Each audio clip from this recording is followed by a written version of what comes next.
Safety Buddy. I'm your host, Cynthia Thompson. Do I have a treat for you today? Today, you're going to learn a lot of important information about how we elect our leaders. It's not as complicated as you think it is. Today, my guest is Michael Dickerson, and he is the director at the Mecklenburg County Board of Elections. Correct. Thank you for joining me today, Michael. My pleasure to be here. Before we even get started on all of that, can I know just a little bit about you? Me? Not interested in politics whatsoever. I love reading about it. That's the biggest thing. I've been down here, came from Washington, D.C. I've been in this job for about 14 years now. Love the area, love Mecklenburg. I was originally born in Greensboro, North Carolina, and after college moved up to Washington.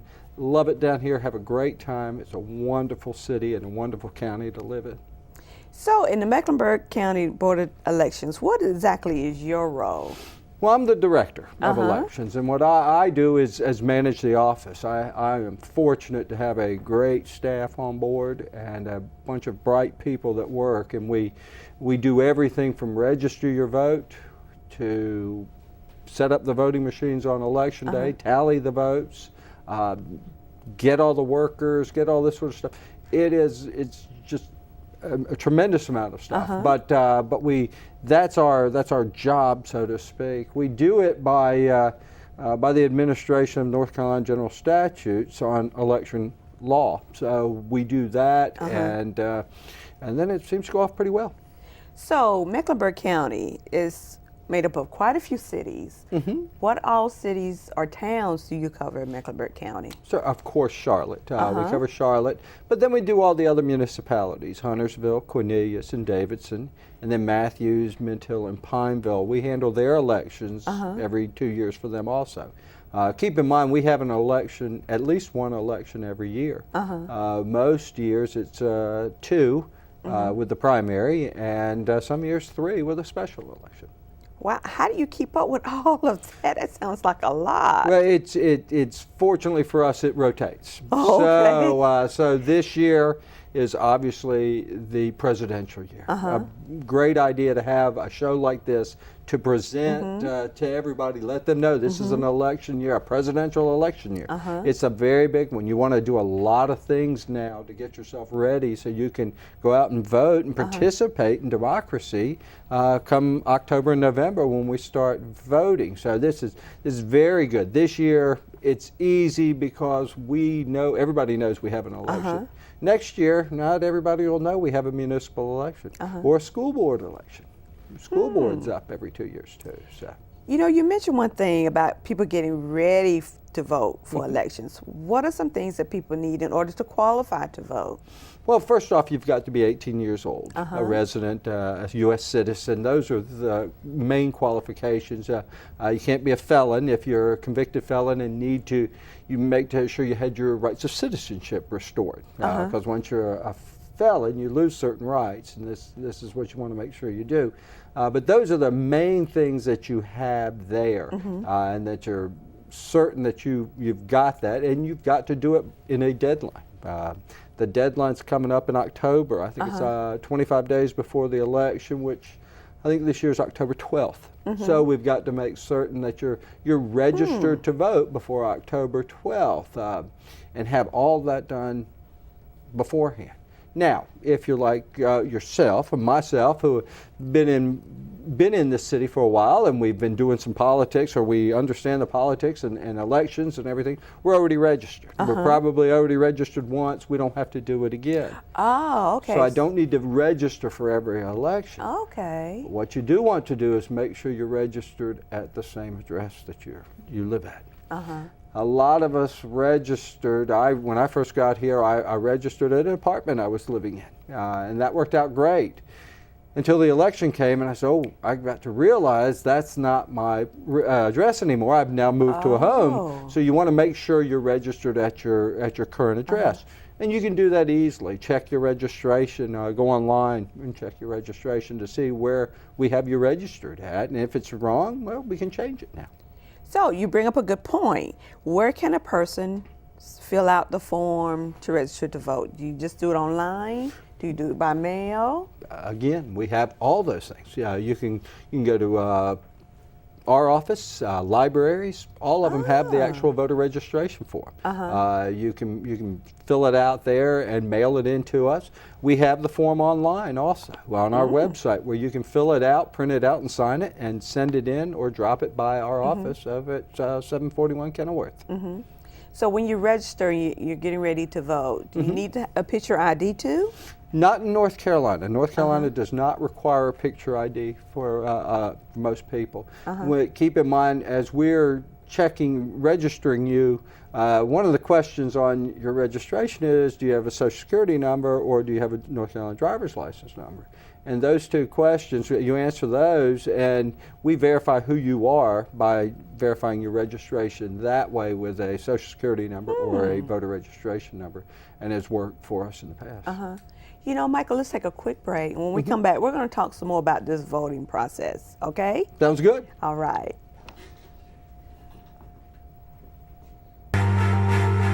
Coming home can be hard if you're a veteran of Iraq or Afghanistan. You may feel like you're all alone, but you're not alone. At iava.org, your fellow vets are all around you.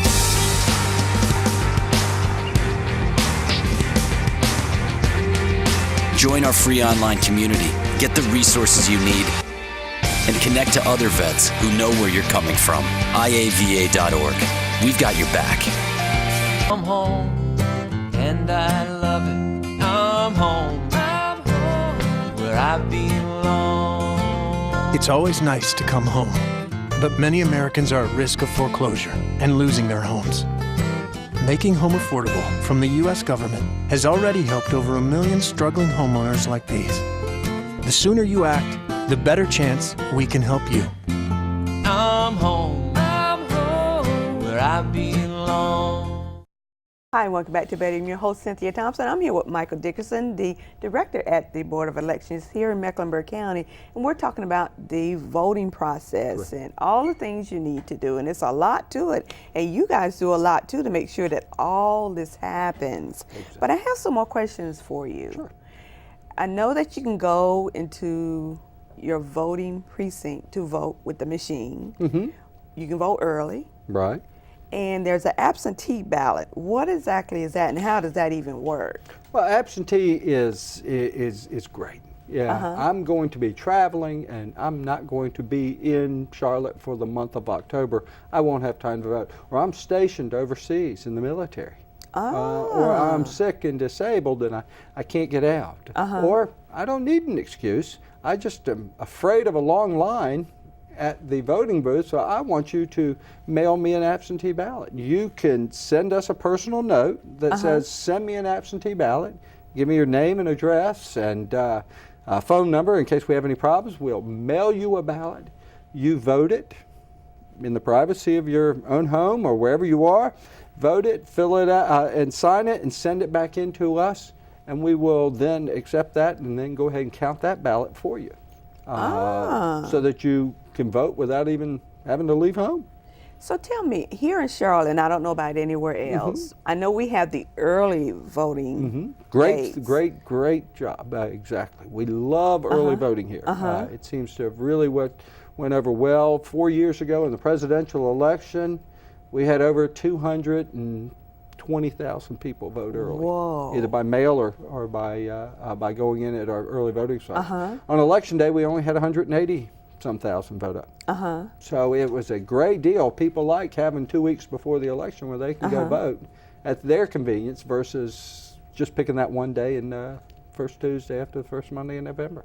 So you don't have to do anything special to do the early voting? No, as long as you're registered, you you can go to any of the early voting sites. Our board is working on those. We should post those in the next couple of weeks. That you can go in, walk in, and say, I'm here to vote. I'll ask you to state your name and your address. We'll state your name and address. We'll have you sign an application, and we'll put you behind the machine, and you will vote on the voting panel. You know, it sounds like you all do so much. You set up the machines, you take care of voter registration, you tally the votes. How do you do this with your staff? Surely you have to have people helping you to do all this. That's the key.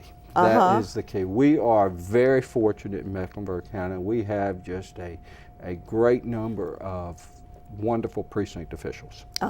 We have a very dedicated group who work long hours, 16-hour, 17-hour days. Really? On election day. They're there by 5:30, 5 o'clock in the morning setting up, and they don't leave until they clean up everything and 9 and 10 o'clock at night. So they are there all day, they're out there, and they have to stay there continuous.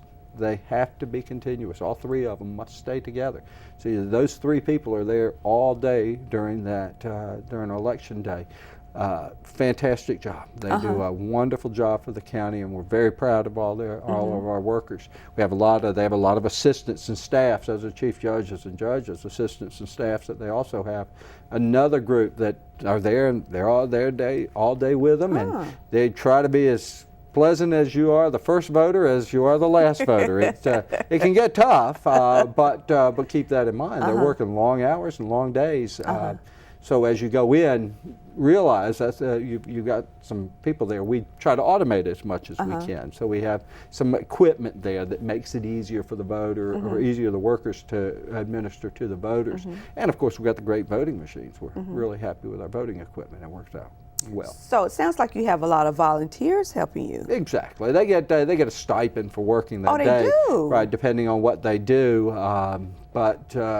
But when you consider what they get paid for the 16, 18 hours days, it's not much, but we're very fortunate to have them, and they're great people. So if my viewers watching today wanted to volunteer to help during a voting day, what exactly do they need to do? Well, keep in mind, we at their precinct, we have places where they can sign up if we want to vote, or they can call the office. We have on our website a little, if you want to work at the polls, you can go up and sign in there. So there are a lot of things they can do and try to get to a working situation at the volunteering working situation at a precinct. You know, you've mentioned website a couple of times and your phone number. What is your web address? Sure, our web address is www.meckboe.org, Meck Board of Elections .org. So we have that, and our office number is 704-336-2133. Great staff up front, very customer service oriented folks that want to make sure they get it. Website's usually a good place to hit because you know how it is, sort of election season, sort of like our Christmas time, where we get real busy, and it's hard to get through lines, and people get frustrated because they can't quite get through. So always double check our website too. You know, we're going to take a short break again, and when we come back, we're going to talk about all the different types of elections we have here in this area. Excellent. Okay? Any questions? What kind of service plan does this come with? Unlimited. Can I keep my same phone number? Absolutely. How do I change the ringtone? Just hook it up to your computer. Does it have a camera? What's the warranty? Does it come in silver? Can I put my party shuffle on this? Does it have a 3.5 millimeter headset jack? You sell a lot of these? It's the one I carry. You ever get those phantom vibrations in your pocket? Any questions? No. Are you sure? Yeah. Ask questions. For the 10 questions everyone should know, go to ahrq.gov. Tommy's a really good kid. My Tommy would never even think about trying alcohol. Isn't that right, sweetie? Real kids are curious about alcohol. 40% tried by the 8th grade. Talk early, talk often, get others involved.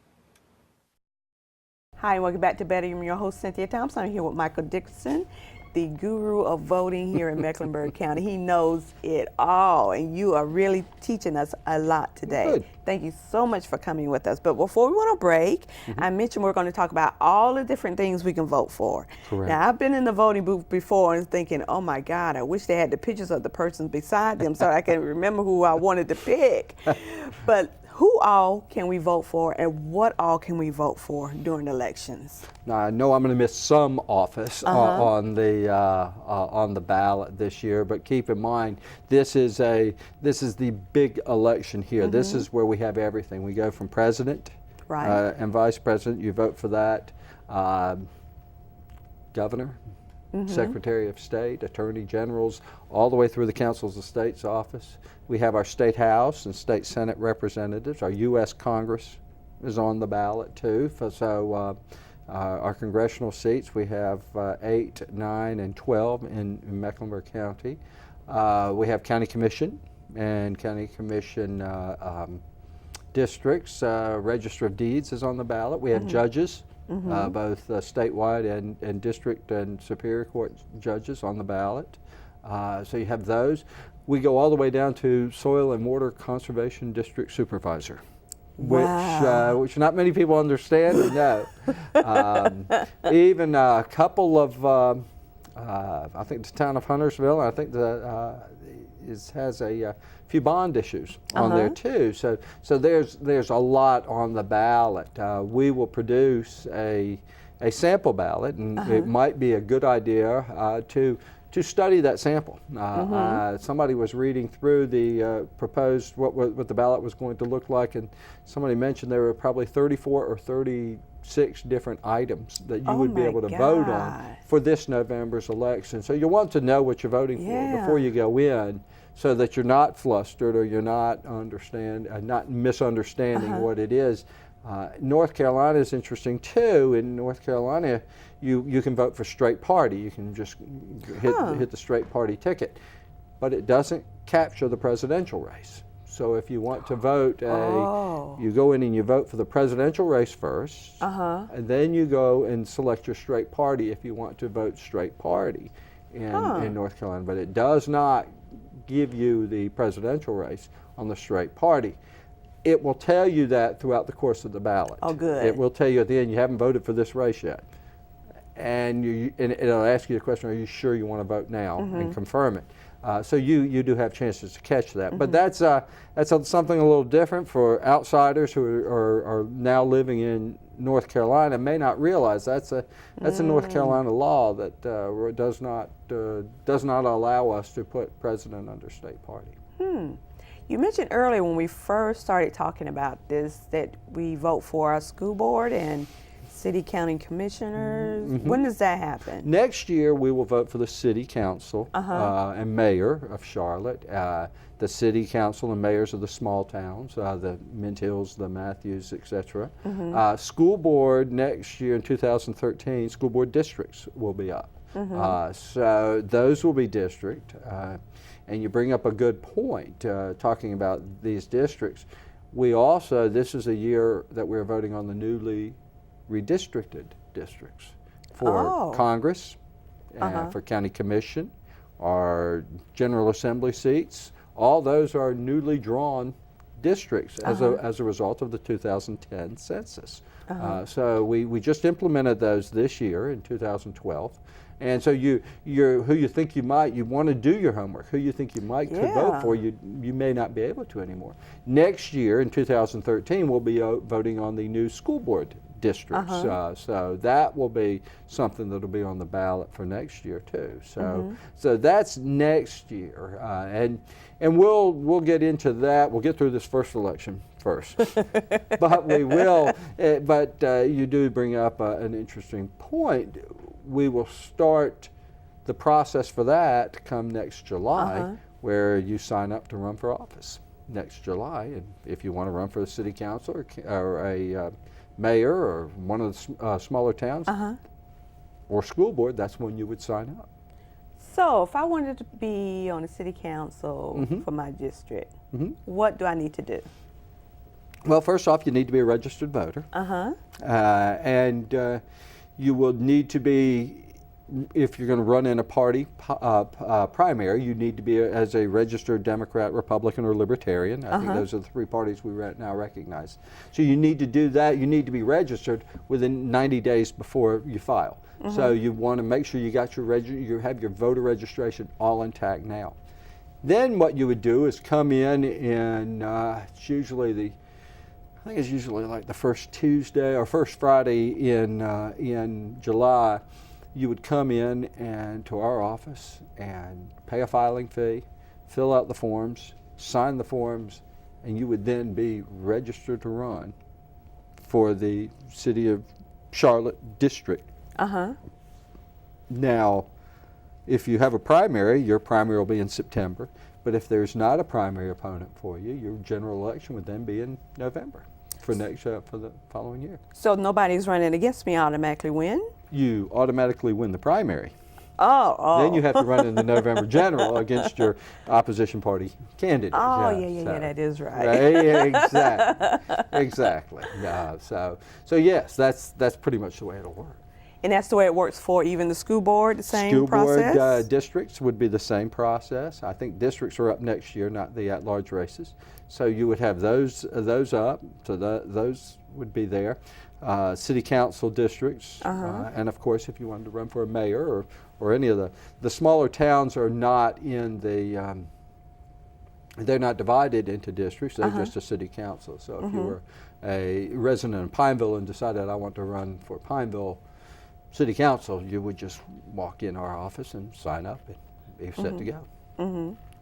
So you have to live in your district. I can't be a council person in another district. Correct. You need to be a resident of your district and registered to vote in that district in order to represent that district for anything, even what we're dealing with now in the state house races, state senate races, and the county commission district races this year.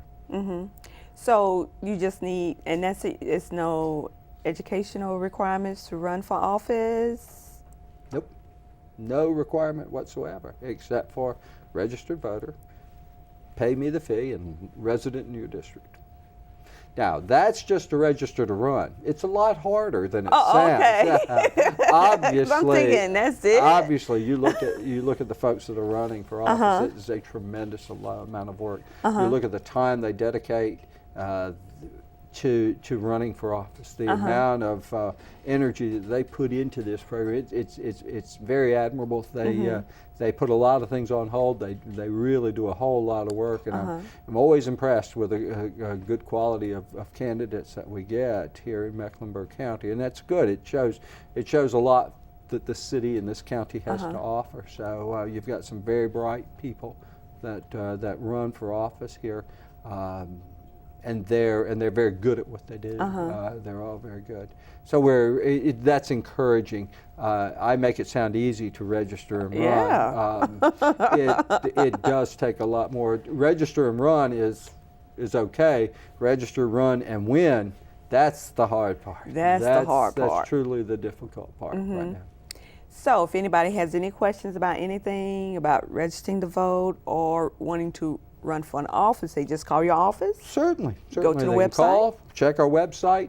We'll keep all that information up to date, and we'll let announcements know that when filing opens to register to run for an office next year, that will be announced on the website too, so you can easily keep up with it.